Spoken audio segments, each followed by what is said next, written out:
Hello student, welcome to college study Delhi university. आज इस video lecture में हम पढ़ने वाले हैं प्रिंसिपल ऑफ मार्केटिंग।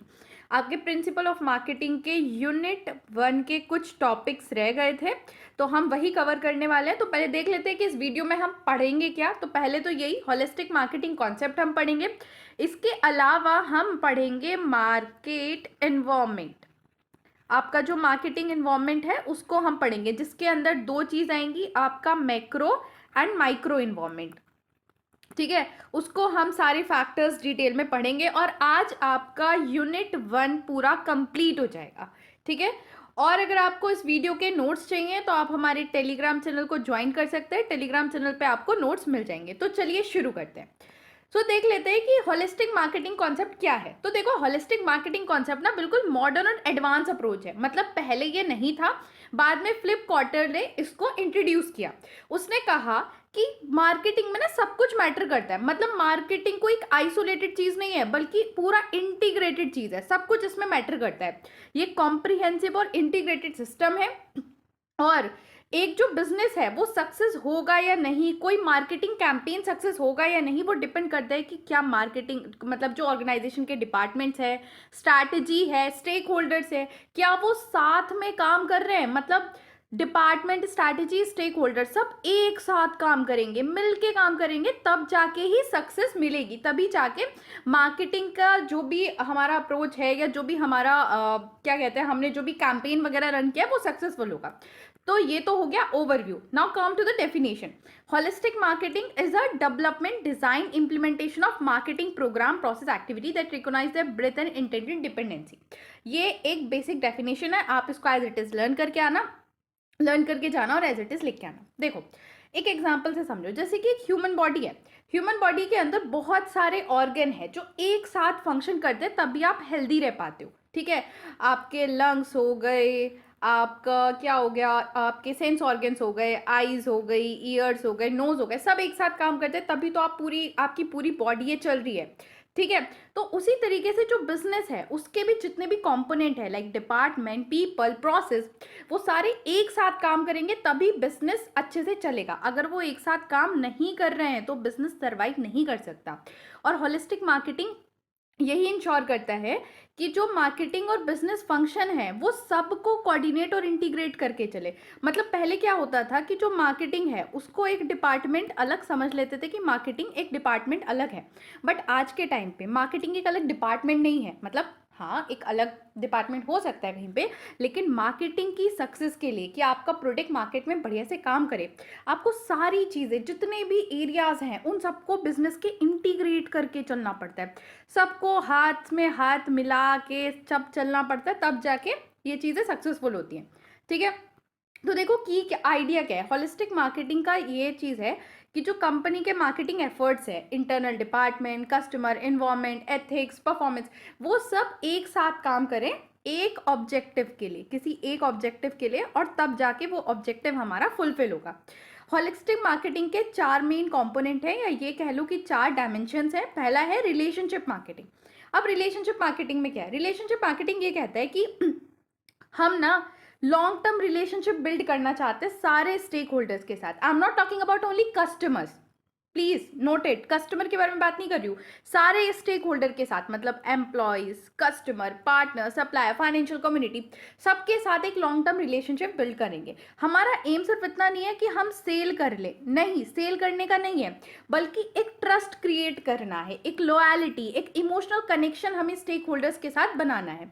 और इसका मेन ऑब्जेक्टिव यही होता है कि एग्जिस्टिंग कस्टमर को रिटेन करके रखो, और जो कस्टमर हमारे हाथ से चले गए हैं उन्हें वापस लेकर आओ। ठीक है, और इसी तरीके से हम अपनी ब्रांड के बारे में सबको बताएं और सबको पता हो कि हाँ, ये हमारी ब्रांड है, कस्टमर ज़्यादा से ज़्यादा हमारे पास आए। तो जो कंपोनेंट है रिलेशनशिप मार्केटिंग के, वो क्या है? कस्टमर। देखो, तुम्हें पता है कि मार्केटिंग में जो सबसे बड़ा किंग है वो कौन है? वो कस्टमर है। तो customer is a heart of all marketing activity. Employees, देखो, एम्प्लॉयज अगर आपके मोटिवेटेड होंगे, इंगेज्ड होंगे, तभी तो वो अच्छे से काम कर पाएंगे। अगर आप एक एग्जांपल से समझो कि आप जियो वाले को कॉल कर रहे हो, आपके यहाँ सर्विस अच्छी नहीं चल रही, तो आपने जियो के हेल्पलाइन नंबर पे कॉल किया। वहाँ पे एक पर्सन ने उसे कॉल उठाया, मान लो ये चिंटू है, इसने कॉल उठाया। अब चिंटू ऑलरेडी बहुत ही डीमोटिवेटेड है, घर पे लड़ाई हो गई है, कुछ अच्छा नहीं चल रहा, तो क्या वो आपका कॉल का बढ़िया से जवाब देगा, या मतलब आपके सारे डाउट बहुत अच्छे से सॉल्व कर पाएगा? बस खुद से इरिटेट हो रखा है चिंटू, समझो यार, नहीं कर पाएगा वो। बट मान लो चिंटू बहुत खुश है, आज नई नई चिंटू की शादी हुई है, ठीक है, वो बहुत खुश है, ठीक है, हो गया 1 महीना, आ गया वो, तो उसकी शादी हुई है, वो बहुत खुश है। अब तुमने कॉल करी है, तो चिंटू खुशी से सारा तुम्हारा काम करेगा। तो मैं बताना क्या चाह रही हूँ कि अगर एम्प्लॉय खुद से मोटिवेटेड है, एंगेज्ड है, तो वो एक्सीलेंट सर्विस प्रोवाइड करेगा तुम्हें, वरना नहीं करेगा। दूसरा पार्टनर्स, पार्टनर्स में हमारा सब आता है, जैसे डिस्ट्रीब्यूटर, वेंडर, सप्लायर, वो भी सब हमारी ब्रांड के अकॉर्डिंग होने चाहिए। लाइक जो बड़ी बड़ी ब्रांड होती हैं, तुमने देखा होगा, वो काफ़ी अच्छे तरीके से जो अच्छे अच्छे स्टोर्स होते हैं उनमें रखी होती है, ठीक है। और ऐसा बिल्कुल नहीं है कि अगर तुम मैगी को, ये जो मैगी है, मान लो मैगी एक अच्छी ब्रांड है, तुम्हें पता ही है कि मैगी को तुम पास वाली दुकान से खरीदोगे तो वो खराब तरीके का सामान देगी, और एक बड़े शोरूम से खरीदोगे तो मैगी अच्छी मिलेगी। नहीं, मैगी कहीं पे भी जाओ तुम्हें एक ही जैसी मिलेगी। मतलब क्या है कि जो वेंडर, डिस्ट्रीब्यूटर, सप्लायर, सब कुछ एक ब्रांड जो तुम्हारी है उसे मेंटेन करके चल रहे हैं, ठीक है। Then financial community, financial community का मतलब इन्वेस्टर्स और other financial stakeholders. Then हमारा नेक्स्ट इसका डायमेंशन आता है इंटीग्रेटेड मार्केटिंग। इंटीग्रेटेड मार्केटिंग का मतलब क्या है कि इस एग्जांपल से समझो, एक कैंपेन चल रहा है शेयर कोका, कोक या कोका कोला, ऐसे करके कुछ कैंपेन चल रहा है, और जितनी भी बॉटल्स हैं उन पे भी लिखा आ रहा है शेयर कोका कोला, और शायद तुम लोगों ने सुना ही होगा। ये कैंपेन है, तो ये मतलब कोका कोला अपनी एक इमेज बना रहा है कि कुछ भी हैप्पीनेस है तो आप कोक पियो, ऐसे इस तरीके से। तो तुमने ऐसा कुछ देखा है कि अगर तुम इंस्टाग्राम खोल रहे हो तो इंस्टाग्राम पे कुछ अलग से कैंपेन चल रहा है कोका कोला का, और तुमने यूट्यूब खोला तो यूट्यूब ऐड में वो कुछ अलग से कैंपेन दिखा रहा है? नहीं, सेम ही कैंपेन होगा, शेयर कोक का ही हर जगह कैंपेन होगा। तो ये क्या है? ये एक इंटीग्रेटेड मार्केटिंग है। मतलब जितने भी मार्केटिंग टूल है, मैसेज है, चैनल है, वो सब कोऑर्डिनेट और कंसिस्टेंट मैसेज आपको पहुंचाएंगे। मतलब कहीं भी ऐसा नहीं होगा कि मैसेज अलग अलग हो रहा है। जैसे कि किसी और का ले लो, किसका मैगी का ले लो, चलो मैगी का एग्जाम्पल लो। मैगी का जो ऐड है, मैगी का जो ऐड होता है ना, वो हमेशा इमोशनल अपील करता है। हमेशा देखना होगा तुम्हें, इमोशनल अपील करेगा। तो तुम कहीं भी देखो, चाहे तुम्हारी टीवी पे मैगी का ऐड आ रहा है, तुम्हारे इंस्टा पे मैगी का ऐड आ रहा है, तुम्हारे एफबी पे आ रहा है, हर जगह वो इमोशनल अपील करता हुआ ही ऐड शो करेगा, ठीक है। बिल्कुल ऐसा नहीं होगा कि इंस्टा पे अलग तरीके से ऐड शो हो रहा है और मैगी कोई अलग तरीके से इमोशन शो हो रहा है, ऐसा नहीं होगा। What is this? This is consistency and coordination. मतलब जो एक मैसेज है वो किसी भी तरीके से आपको तक पहुंचाया जाए वो सेम ही रहेगा। अगर इमोशनल अपील है तो इमोशनल अपील ही रहेगी। इसके अंदर क्या क्या आता है? प्रोडक्ट स्ट्रैटेजी, मतलब प्रोडक्ट स्ट्रैटेजी सेम ही रहेगा, प्राइसिंग आपका सेम ही रहेगा। मतलब अगर मैगी को कहीं पे 10 रुपये का शो करा जा रहा है, छोटा पैकेट 10 रुपये का, तो हर जगह मैगी का छोटा पैकेट 10 रुपये का ही आपको बताया जाएगा। ऐसा नहीं है कि एक प्लेटफॉर्म पे 10 का फिर 15 का, ऐसे नहीं। डिस्ट्रीब्यूशन चैनल से मतलब इंटीग्रेट करके एडवर्टाइजिंग, प्रमोशन, ये सब।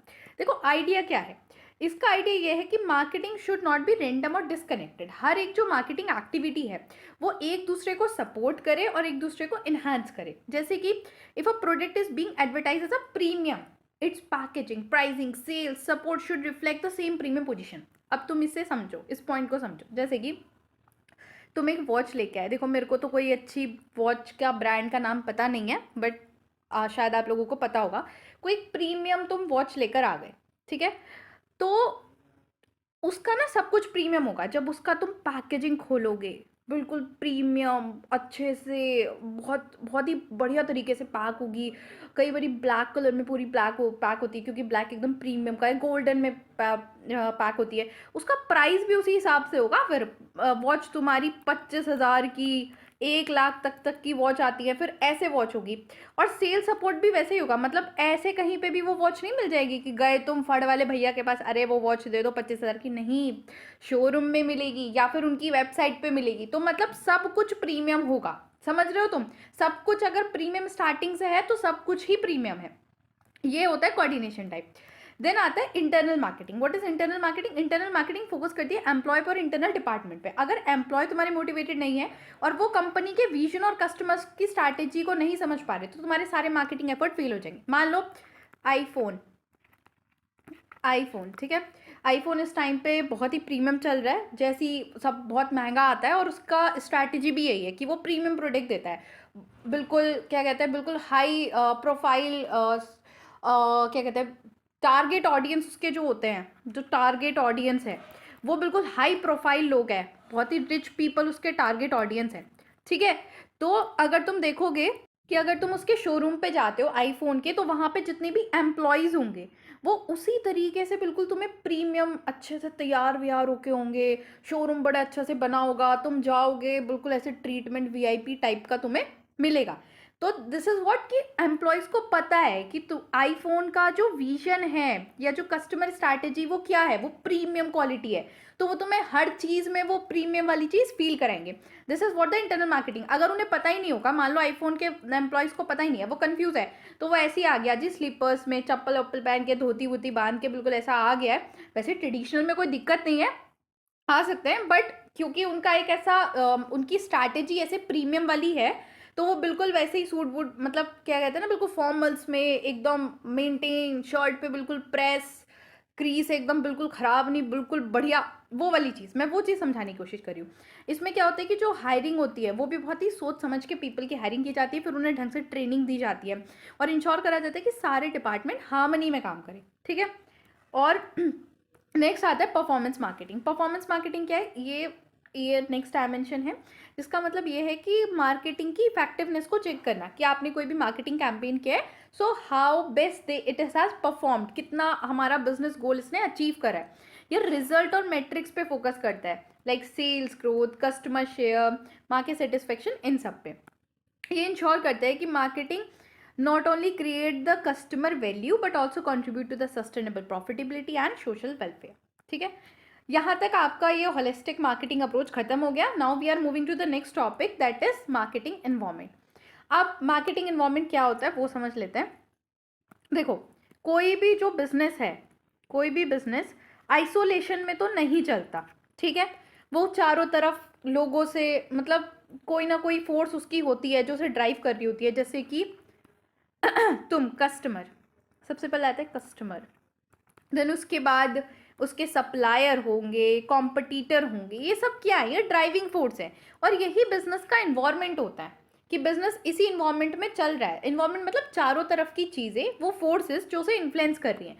सेम डेफिनेशन मैंने मार्केटिंग इन्वायरमेंट क्या लिखी है, कोई भी एक्सटर्नल या इंटरनल फोर्सेस जो ऑर्गेनाइजेशन की मार्केटिंग डिसीजन को, परफॉर्मेंस को, स्ट्रैटेजी को इन्फ्लुएंस करते हैं। इसके अंदर कस्टमर, कॉम्पिटिटर, सप्लायर, टेक्नोलॉजी सब आता है, लीगल पॉलिटिकल फैक्टर वगैरह सब आता है। अब हम यहाँ पढ़ने वाले हैं कि देखो मार्केटिंग इन्वायरमेंट पढ़ना ज़रूरी क्यों है। क्योंकि सबसे पहली चीज़ तो मार्केट कभी भी आइसोलेशन में नहीं रहता, it's live with a dynamic system, तो उसे समझना बहुत ज़रूरी है। अब पहला रीज़न कि why should we study the marketing environment, हमें इन्वायरमेंट को क्यों पढ़ना है, उसका पहला रीज़न, पहला, understanding marketing brand and need. देखो, अगर कस्टमर को समझना है, कस्टमर को अपना सामान बेचना है, तो उसकी प्रीफरेंस को समझना ज़रूरी होगा। और वो हम तभी समझ पाएंगे जब हम इन्वायरमेंट को समझेंगे कि क्या चल रहा है, मार्केटिंग की नीड और ट्रेंड क्या है। अब देख लो, अगर मैं जाके साउथ में साउथ में मैं चाय का ठेला लगा लूँ, तो मुझे ये पता है कि साउथ में लोग ज़्यादा चाय नहीं पीते, वहाँ गर्मी बहुत होती है, तो मेरी चाय इतनी नहीं बिकेगी। बट अगर मैं नॉर्थ में लगाऊँ, नॉर्थ इंडिया में, तो भाई देख लो, गर्मी हो सर्दी हो कुछ भी हो, चाय लवर्स और ऑलवेज चाय लवर, उन्हें चाय पीनी है। तो क्या है उनका प्रीफरेंस, लाइफ स्टाइल अगर मैं समझ पा रही हूँ, तो मुझे समझ आ रहा है कि साउथ में नहीं चलेगा, नॉर्थ में चल जाएगा। क्यों? क्योंकि मुझे प्रीफरेंस, लाइफ स्टाइल, एक्सपेक्टेशन सब पता है। बट जिससे ये बात नहीं पता होगी, वो साउथ में ठेला लगाएगा और उसकी चाय अच्छी नहीं बिकेगी, ठीक है। देन आ जाता है आइडेंटिफाई अपॉर्चुनिटी एंड थ्रेट। हमें ना इसलिए समझना ज़रूरी है ताकि जो भी थ्रेट या अपॉर्चुनिटी आ रही है उसे हम समझ पाएँ। कोई भी किसी भी मतलब मार्केट में अच्छे से रहने के लिए, किसी मार्केट में अपने आप को पोजीशन करने के लिए हमें न्यू मार्केट अपॉर्चुनिटी को समझना पड़ता है और थ्रेड के लिए भी प्रिपेयर रहना पड़ता है। जैसे कि ऑर्गेनिक फूड इस टाइम पे न्यू मार्केटिंग अपॉर्चुनिटी है, इलेक्ट्रिक व्हीकल्स। और थ्रेड क्या है कि भाई कंपटीशन बहुत ज़्यादा है। जैसे कि जियो की एंट्री हुई तो पूरा टेलीकॉम प्राइसिंग स्ट्रैटेजी ही चेंज हो गया और बहुत सारी कंपनीज ने इनको अडॉप्ट किया। अब जिसने अडॉप्ट कर लिया वो तो अच्छे से चल रही हैं जियो के साथ, बट जिसने नहीं किया वो नहीं चल पाई। ठीक है, तो इसीलिए अगर तुम्हें मार्केट में कंटिन्यूसली रहना है तो तुम्हें उनके आइडेंटिफाई करना पड़ेगा, what is opportunity, what is threat. Next is strategic planning and decision making. देखो, मार्केटिंग इन्वायरमेंट के हेल्प से ही हम ये समझ पाते हैं कि हमें क्या मार्केटिंग प्लान बनाना है, क्या होना चाहिए हमारा। जैसे कि एप्पल का एग्जांपल ले लो। एप्पल जो है वो स्टडी करता है ग्लोबल इकोनॉमिक ट्रेंड, उसके बाद ही कोई प्रीमियम प्राइस का प्रोडक्ट निकालता है, वरना ऐसे ही नहीं एप्पल हिट पे हिट प्रोडक्ट निकाले जा रहा है और लोग परचेज किए जा रहे हैं। Then adapt to dynamic environment. तुम्हें सबको पता है, स्टार्टिंग से ही तुम्हें ये बात पढ़ाई गई है कि जो मार्केटिंग इन्वायरमेंट होता है it's very dynamic, it change every time, every second it change. तो उस चेंज को समझना, उस चेंज के अकॉर्डिंग खुद को बदलना बहुत ही ज़रूरी है। कहते हैं ना, समय के साथ बदलाव ज़रूरी है, बदलाव ज़रूरी है। तो यही कि अगर डायनेमिक इन्वायरमेंट को तुम समझ रहे हो तो तुम बदलाव कर पा रहे हो। जैसे कि कोविड-19 के टाइम पे कंपनी ने ऑनलाइन डिलीवरी मॉडल्स में शिफ्ट कर गए, कंपनी के टाइम पे वर्क फ्रॉम होम चल गया। ठीक है, क्यों? क्योंकि जाना पॉसिबल नहीं हो पा रहा था। तो with the need, with the dynamic environment, company ने भी अपने में चेंज लेकर आया। Then gain competitive advantage. अगर आप कॉम्पिटिटर्स की देखो, अगर तुम्हें इससे ये चीज़ लिखनी हो ना कि हमें क्यों पढ़ना है, तो दिमाग में ये समझता कि मार्केटिंग इन्वायरमेंट क्या होता है, मार्केटिंग इन्वायरमेंट में कौन कौन आता है, उसके बाद तुम बहुत अच्छे से लिख पाओगे। जैसे कि मार्केटिंग इन्वायरमेंट में कॉम्पिटिटर आता है, इतना मुझे याद आ गया। ठीक है, अब मुझे क्या पता चल गया कि कॉम्पिटिटिव एडवांटेज के लिए मुझे मार्केटिंग इन्वायरमेंट पढ़ना ज़रूरी है, क्योंकि कॉम्पिटिटर की स्ट्रेंथ, वीकनेस और स्ट्रैटेजी को मुझे समझना ज़रूरी है। तभी मैं अपने फर्म को अच्छी तरीके से पोजीशन कर पाऊंगा। जैसे पेप्सी और कोका कोला कॉन्स्टेंटली एक दूसरे के मार्केटिंग कैंपेन को मॉनिटर करते रहते हैं। तुमने देखा होगा बहुत ज़्यादा इनमें टेंशन चलता है, मतलब बहुत ज़्यादा देखते रहते हैं कि कई बारी एक तो ऐसा भी हुआ था, आई डोंट नो कि तुम लोग अवेयर हो या नहीं, कि कोक ने पेप्सी के रिगार्डिंग कुछ ऐसा ऐड बना दिया था उसको डिफेम मतलब करते हुए कि पेप्सी अच्छी, कोक अच्छा नहीं है, पेप्सी अच्छी है, ऐसे करके कुछ हुआ था। तुम पढ़ लेना यार, केस स्टडी पढ़ा करो। पता है, मैं तुम्हें पहले भी मैंने वीडियोस में बताया कि इससे ना तुम्हें डायरेक्ट क्वेश्चंस बहुत कम मिलेंगे, तुम्हें प्रैक्टिकल क्वेश्चन बहुत ज़्यादा मिलेंगे, केस स्टडी बहुत ज़्यादा मिलेंगी, तो वो पढ़ो और एग्जाम्पल से समझो अच्छे से। Then meeting a legal and ethical standard. देखो, अगर तुम्हें पता है कि मार्केट में मार्केट जो तुम्हारा इन्वायरमेंट है उसके अंदर मैक्रो इन्वायरमेंट जो होता है, जो मैं अभी आगे पढ़ाऊंगी, उसके अंदर गवर्नमेंट भी आती है और सोशल रिस्पॉन्सिबिलिटी भी आती है। तो अगर तुम अपने इन्वायरमेंट से अवेयर हो तो तुम्हें पता है कि गवर्नमेंट ने क्या रूल्स एंड रेगुलेशन बना रखे हैं। अगर तुम वो सारे रूल्स एंड रेगुलेशन फॉलो करोगे तो गवर्नमेंट की सारी रूल्स एंड रेगुलेशन तुम गवर्नमेंट की सारी रूल्स एंड रेगुलेशन तुम फॉलो कर रहे हो तो कोई भी लीगल डिस्प्यूट तुम पे नहीं आएगा। जैसे कि बैन हुआ प्लास्टिक के ऊपर, तो जितने भी एफएमसीजी कंपनीज थी उन्होंने अपनी पैकेजिंग को इनोवेट कर लिया। जैसे कि अगर तुम लोग यूज़ करते होंगे जेप्टो, ब्लिंकिट, तो आई गेस सभी यूज़ कर रहे होंगे। तो जेप्टो के तुमने थैले देखे हैं, वो कितने कार्टून अलग अलग तरीके के बना के आते हैं, वेरी अट्रैक्टिव, और पॉलीथीन नहीं यूज़ करते, they don't use the plastic, paper bags आते हैं कितने अच्छे से। ठीक है, तो क्या हुआ कि बैन हुआ प्लास्टिक, तो they have shifted to the new innovative packaging. Then आपका आ जाता है micro environment factor in a marketing. देखो, माइक्रो इन्वायरमेंट क्या होता है? माइक्रो इन्वायरमेंट वो सारी फोर्सेस होती है जो कंपनी के बहुत क्लोज हैं और वो डायरेक्टली अफेक्ट कर रही है कंपनी की एबिलिटी को to serving its customer, achieving its goal. Like उसका इंटरनल और external actors like company itself, supplier, intermediary, customer. Market micro environment में क्या होता है कि जो एक की फोर्सेस है ना वो दूसरे की नहीं होगी। लाइक कैसे कैसे बताऊँ, हाँ, तुम्हारे घर के पास वाली जो शॉप है, ठीक है, एक तुम्हारे घर के वाली शॉप है, एक ये चिंटू है, इसके घर के पास भी एक शॉप है। ओके, तो तुम्हारे घर के पास वाली शॉप के जो कॉम्पिटिटर होंगे, क्या वो चिंटू के घर वाली शॉप के भी कॉम्पिटिटर होंगे? नहीं, क्योंकि चिंटू तुमसे बहुत दूर रहता है। ठीक है, जो कस्टमर तुम्हारे इस वाली शॉप के होंगे, क्या वो चिंटू के घर वाली शॉप के भी होंगे? नहीं, क्योंकि तुम जाओगे इस शॉप पे सामान खरीदने, लेकिन इस वाली शॉप पे तो चिंटू जाएगा ना। तो माइक्रो इन्वायरमेंट जो होता है वो हर एक का बिल्कुल अलग होता है। वाइल मैक्रो इन्वायरमेंट जो होता है, जैसे कि गवर्नमेंट की पॉलिसी तो इस शॉप पे भी अफेक्ट करेंगे, इस शॉप पे भी अफेक्ट करेंगे, ये होता है difference. Okay, now what are the macro environment factors, क्या क्या इसके कंपोनेंट है वो पढ़ते हैं। सबसे पहले तो कंपनी खुद आ जाती है, मतलब इंटरनल इन्वायरमेंट। इसके अंदर क्या आता है, आपका मैनेजमेंट डिपार्टमेंट जैसे finance, production, HR. Internal coordination department के अंदर ज़रूरी है कस्टमर को सेटिस्फाई करने के लिए। जैसे कि अगर प्रोडक्शन डिले हुआ तो मार्केटिंग जो है अपना टाइम पे कस्टमर को सामान डिलीवर नहीं कर पाएगी, और इससे क्या होगा, कस्टमर का डिससेटिस्फेक्शन हो जाएगा। यहाँ पे मैंने केस एग्जाम्पल लिया है एप्पल का। एप्पल की जो रिसर्च एंड डेवलपमेंट और जो मार्केटिंग डिपार्टमेंट है वो बहुत क्लोजली वर्क करती है। तभी एप्पल क्या करता है, एक नया प्रोडक्ट जो भी लेके आता है उसके अंदर नए नए फीचर्स लेके आता है, और वो नया प्रोडक्ट तभी सक्सेसफुल होता है क्योंकि उसका इंटरनल यूनिट बहुत अच्छे से काम कर रहा है।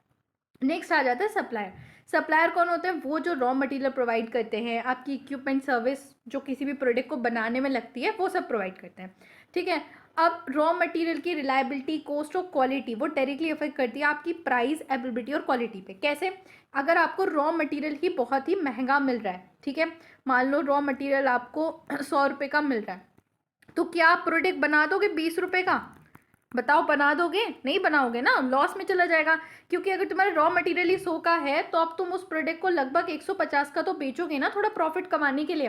तो ये डायरेक्टली इस पर अफेक्ट करता है। जैसे कि मारुति सुजुकी जो है वो कभी भी एक मतलब एक किसी भी सप्लायर पे डिपेंड नहीं रहता, वो लार्ज सप्लायर नेटवर्क पे डिपेंड करता है अपने ऑटो कंपोनेंट के लिए। क्योंकि अगर सप्लाई चेन थोड़ी भी डिस्टर्ब हुई तो अगर वो एक सप्लायर पे, मान लो जो मारुति कंपनी है वो सिर्फ चिंटू द सप्लायर पे डिपेंड करता है, और बाद में क्या हुआ कि चिंटू ने थोड़ा इधर उधर काम कर दिया तो मारुति की तो भाई पूरी जो सामान वो बना रहा है वही इधर उधर डिस्टर्ब हो जाएगा।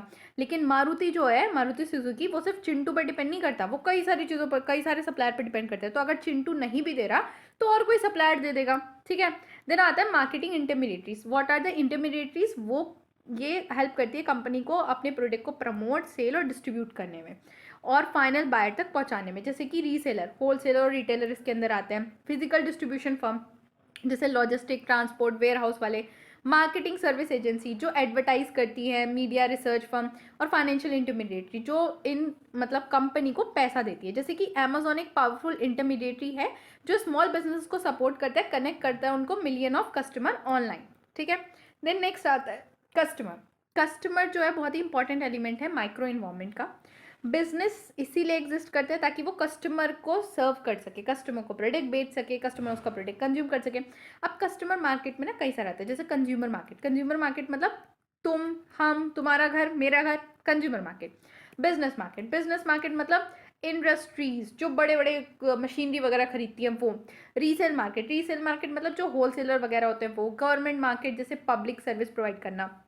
एग्जाम्पल यहाँ लिखा है कि जोमेटो ना पहले सिर्फ कस्टमर को सर्व करता था, लेकिन अब वो रेस्टोरेंट को भी बेटर सर्व कर रहा है, मतलब वो डुअल कस्टमर मार्केट को टारगेट कर रहा है। पहले वो सिर्फ कंज्यूमर मार्केट को कर रहा था, बट अब वो बिजनेस मार्केट को भी कर रहा है। ठीक है, देन नेक्स्ट आता है कॉम्पिटिटर्स। कॉम्पिटिटर्स कौन होते हैं? अरे भाई तुम्हें पता ही होगा, तुम्हारे कॉलेज में तो तुम्हारे कॉम्पिटिटर होंगे ना। वही कॉम्पिटिटर मतलब जो सेम प्रोडक्ट बेच रहे हो, ठीक है, लेकिन कॉम्पिटिटर कई तरह के होते हैं। डायरेक्ट भी होता है, जैसे कि Pepsi, Coca Cola same same product बेच रहे हैं। इनडायरेक्ट, इनडायरेक्ट मतलब जूस और सॉफ्ट ड्रिंक, जैसे कि तुम्हारा ठेला लगा है एप्पल जूस का, पास में कोई बेच रहा है कोल्ड ड्रिंक, ठीक है, तो वो जूस तो नहीं बेच रहा, कैटेगरी अलग है, बट कॉम्पिटिटर तो है ना तुम्हारा। देन पोटेंशियल ऑफ फ्यूचर मतलब नया कोई आ सकता है, कोई स्टार्टअप आ सकता है। मान लो तुमने द चिंटू द शॉपकीपर, ठीक है, चिंटू द शॉपकीपर ने एक शॉप खोली है। अभी उसकी शॉप के पास में कोई शॉप नहीं है उसके जैसी, बट फ्यूचर में तो कोई खोल सकता है ना। मान लो Mintu is planning to open the new shop, तो मिंटू क्या हुआ, पोटेंशियल या फ्यूचर उसका कॉम्पिटिटर। ठीक है, देन पब्लिक। पब्लिक का मतलब होता है कोई भी ग्रुप जिसका एक्चुअल पोटेंशियल इंटरेस्ट है या उसका कोई भी इम्पैक्ट है ऑर्गेनाइजेशन की एबिलिटी पे, जब मतलब अचीविंग ऑब्जेक्टिव पे। जैसे कि फाइनेंस पब्लिक होती है, like bank, investor, analytic. Media public, newspaper, social media. Government public, citizens, ये सारे पब्लिक में आते हैं। अब यहाँ पे बहुत अच्छा एग्जांपल मैंने नेस्ले मैगी बैन का। 2015 में जब मैगी बैन हुई थी ना, तो मीडिया, गवर्नमेंट, सिटीजन्स पूरे ग्रुप ने एक साथ मिलके ब्रांड पे अफेक्ट किया था।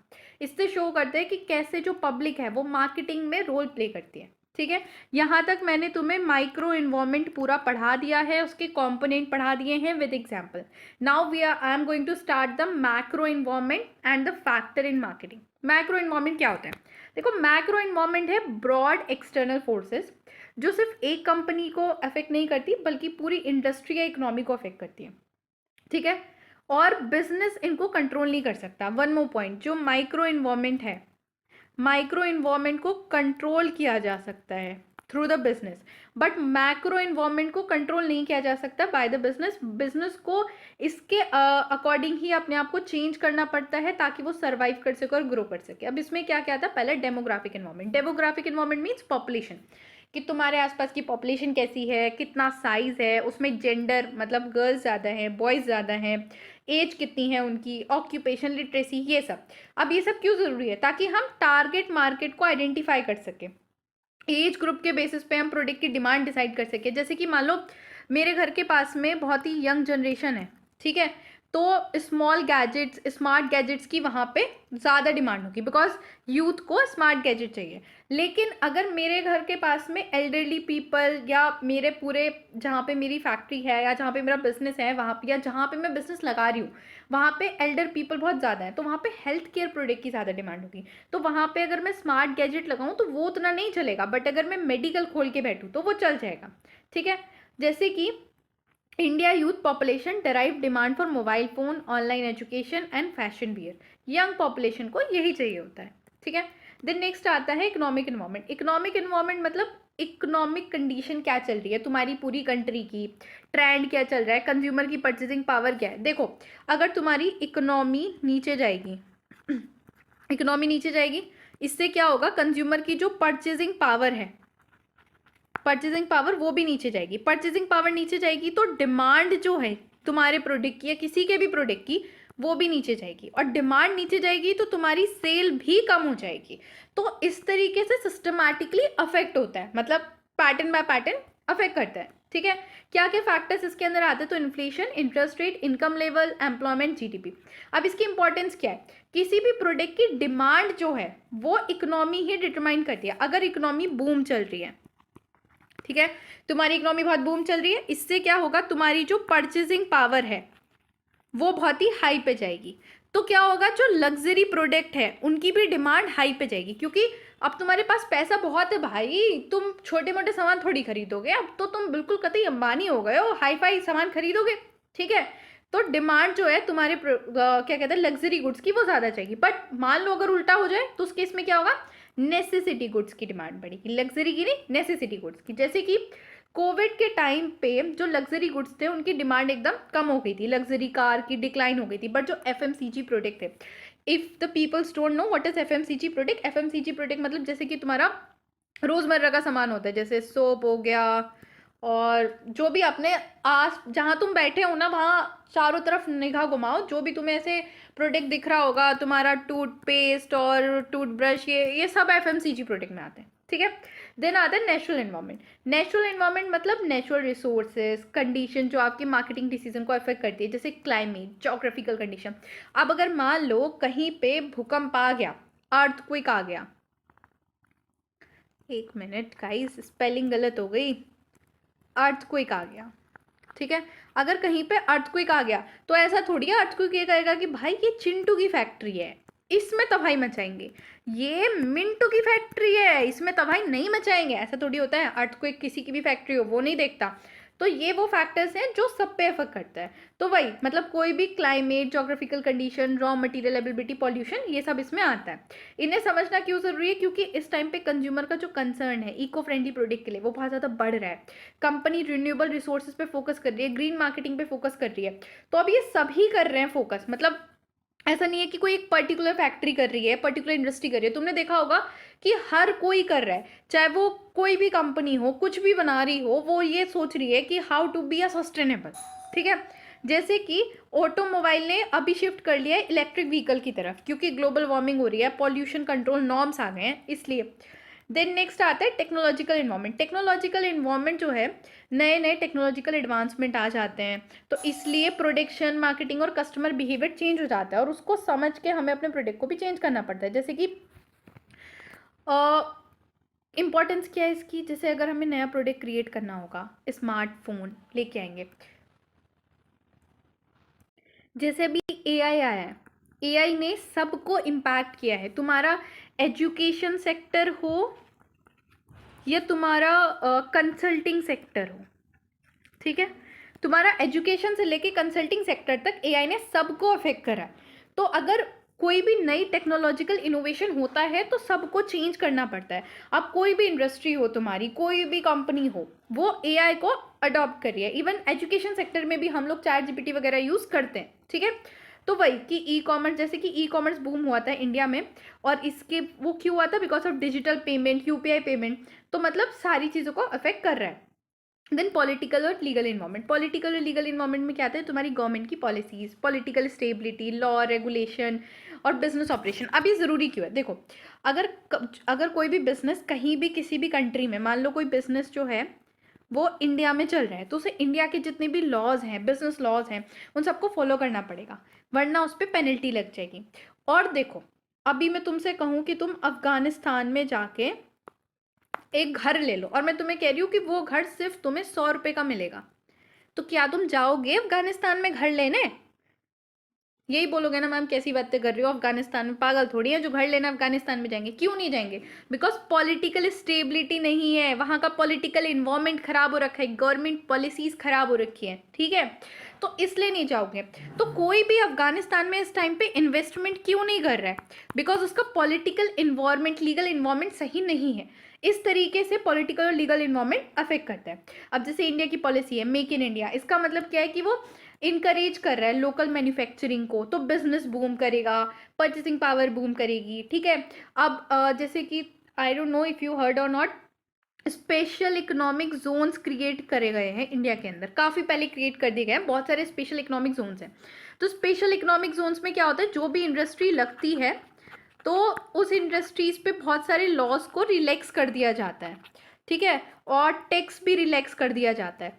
तो ये क्या है, ये एक तरीका है पॉलिटिकल, और ये तरीका है, ये चीज़ दिखा रहा है कि किस तरीके से पॉलिटिकल और लीगल इन्वायरमेंट जो है वो बिजनेसेस को प्रमोट करता है। और यहीं पे अगर ऐसा कुछ हो जाता, लाइक हमारी पॉलिसीज़ ऐसी होती कि हम इंडस्ट्रीज़ पे बहुत ज़्यादा टैक्स लगा रहे होते, तो कौन ही कंट्री की इंडस्ट्री आके या कौन ही मल्टीनेशनल कंपनी इंडिया में अपनी फैक्ट्री लगाती, ठीक है। जैसे फिर से ये एग्जांपल कि अगर सिंगल प्लास्टिक प्रोडक्ट को बैन किया है तो ऐसे एफएमसीजी कंपनीज ने बायोडिग्रेडेबल पैकेजिंग अडॉप्ट किए।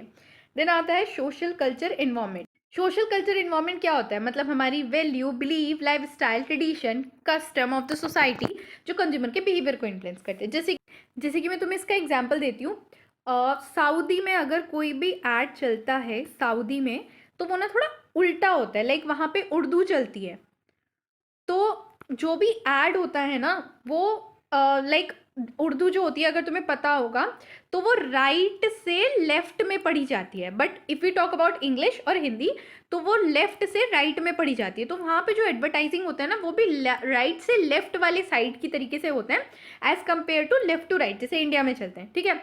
तो ये डिपेंड करता है, जहाँ का कल्चर, ट्रेंड, जैसा कल्चर होगा उसी तरीके से एडवर्टाइजिंग स्टाइल भी चेंज हो जाएगी। अगर लोग हेल्थ कॉन्शियस हैं कहीं पे, तो वहाँ पे वैसे ही प्रोडक्ट चलेंगे, ऑर्गेनिक, शुगर फ्री। ये वाले प्रोडक्ट नहीं चलेंगे जिनमें बहुत ज़्यादा शुगर है या ऑर्गेनिक नहीं है। जैसे स्विगी और जोमेटो ने, तुमने देखा होगा, नवरात्रि फास्टिंग सीजन के टाइम पे वो अपना मेन्यू ना बदल देते हैं, कस्टमाइज कर देता है according to Navratri festive season, या अगर दिवाली आती है तो दिवाली के अकॉर्डिंग चीज़ें चेंज हो जाती हैं। तो ये क्या शो करता है कि सोशल कल्चर इन्वायरमेंट किस तरीके से बिजनेसेस की चीज़ें फॉर्म करता है, कैसे बिजनेसेस पे इन्फ्लुएंस करता है, ठीक है। इसी के साथ तुम्हारा पूरा यूनिट 1 मैंने कंप्लीट करा दिया है, ओके। और अगर कई सारे लोग ये भी पूछ रहे कि मैम इतना लंबा क्यों खींच रहे हो, या आपने इतने सारे पार्ट वीडियो के क्यों बना दिए, तो देखो, मैं बहुत डिस्क्रिप्टिव वे में ढंग से तुम्हें एक्सप्लेन करना चाहती हूँ, क्योंकि मैं पहले भी बता चुकी हूँ कि इससे डायरेक्ट क्वेश्चन तुम्हारे नहीं आएंगे गाइस। डायरेक्ट क्वेश्चन बहुत कम आते हैं, केस स्टडी ज़्यादा आती हैं, या फिर मतलब ऐसे क्वेश्चन आते हैं, प्रोडक्ट दे दिया, जैसे कि तुम्हें वाटर बोतल दे दी और बोला कि वाटर बोतल का मैक्रो और माइक्रो एनवायरनमेंट डिफाइन करो। तो तुम्हें अगर पता है what is macro environment, what is micro environment, तो तुम इसे डिफाइन कर लोगे। बट ये डायरेक्ट क्वेश्चन नहीं है, ये थोड़ा केस बेस्ड क्वेश्चन है। तो तुम्हारे प्रिंसिपल ऑफ मार्केटिंग में ऐसे ही क्वेश्चन आते हैं। जब मैं तुम्हें एंड में एग्जाम टाइम पे क्वेश्चन पेपर्स की प्रैक्टिस कराऊंगी, केस स्टडी कराऊंगी ना, तब तुम देखोगे। तो इसीलिए मैं तुम्हें बिल्कुल डिटेल में समझा रही हूँ ताकि तुम रट्टा ना मारो, ठीक है। Thank you. लाइक करो वीडियो को, शेयर करो, चैनल को सब्सक्राइब करो, अपने दोस्तों में इसको शेयर करो। और बाकी सब्जेक्ट की वीडियो भी आती रहेंगी, तो पढ़ते रहो, एंड वक्त के लिए कुछ मत छोड़ो। Thank you, thanks for watching.